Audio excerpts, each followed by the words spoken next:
Deuteronomy chapter 30.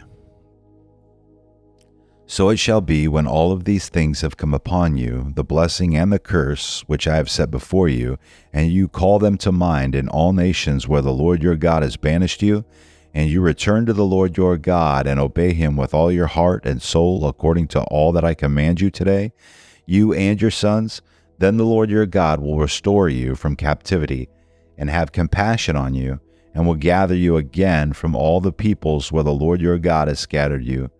If your outcasts are at the ends of the earth, from there the Lord your God will gather you, and from there he will bring you back. The Lord your God will bring you into the land which your fathers possessed, and you shall possess it, and he will prosper you and multiply you more than your fathers. Moreover, the Lord your God will circumcise your heart and the heart of your descendants, to love the Lord your God with all your heart and with all your soul, so that you may live. The Lord your God will inflict all these curses on your enemies and on those who hate you, who persecuted you, and you shall again obey the Lord and observe his commandments, which I command you today. Then the Lord your God will prosper you abundantly in all the work of your hand, in the offspring of your body, and in the offspring of your cattle, and in the produce of your ground.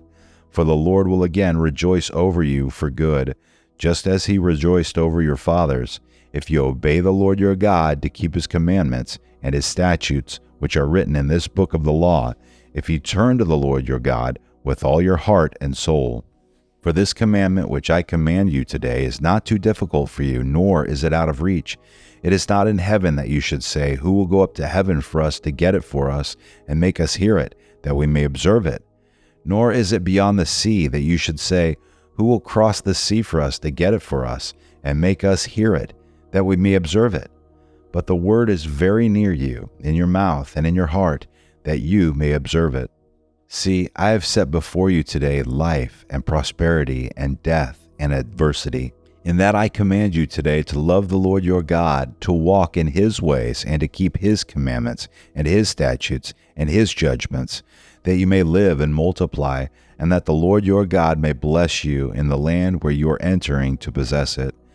But if your heart turns away and you will not obey, but are drawn away and worship other gods and serve them, I declare to you today that you shall surely perish.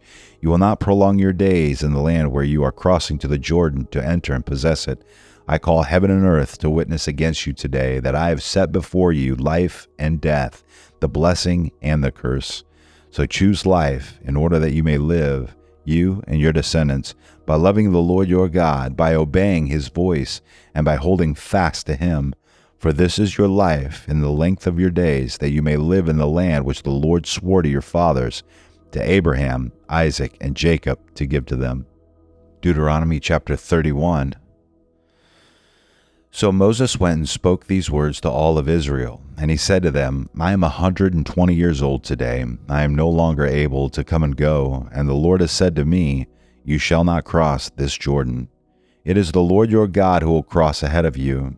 He will destroy these nations before you, and you shall dispossess them.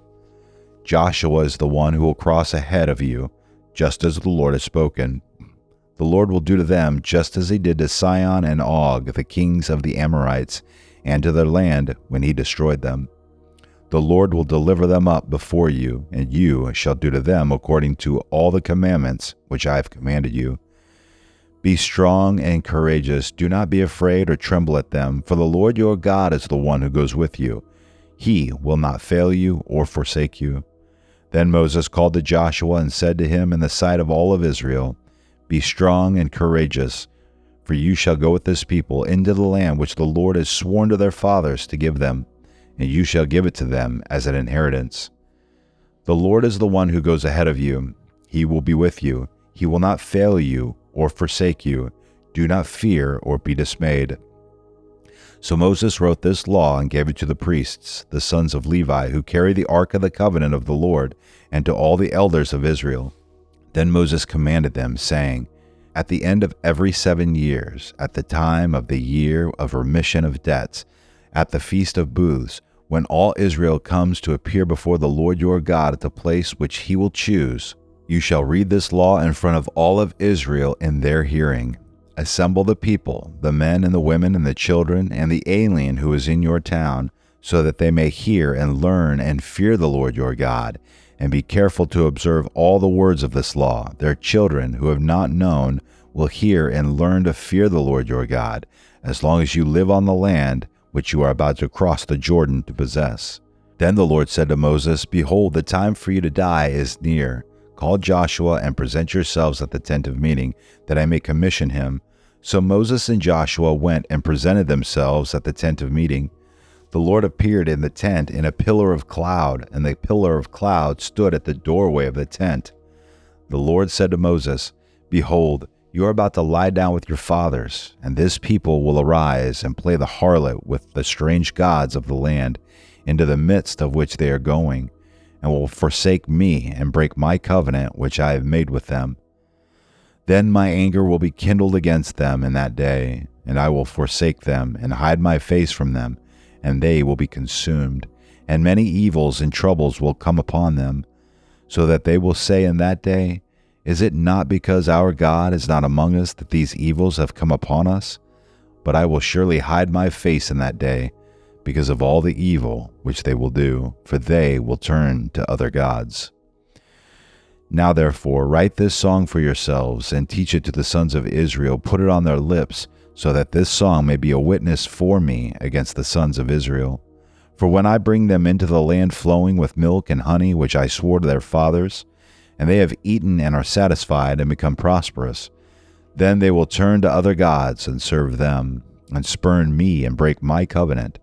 Then it shall come about, when many evils and troubles have come upon them, that this song will testify before them as a witness, for it shall not be forgotten from the lips of their descendants. For I know their intent which they are developing today, before I have brought them into the land which I swore.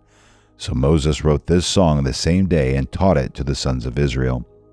Then he commissioned Joshua the son of Nun and said, Be strong and courageous, for you shall bring the sons of Israel into the land which I swore to them, and I will be with you.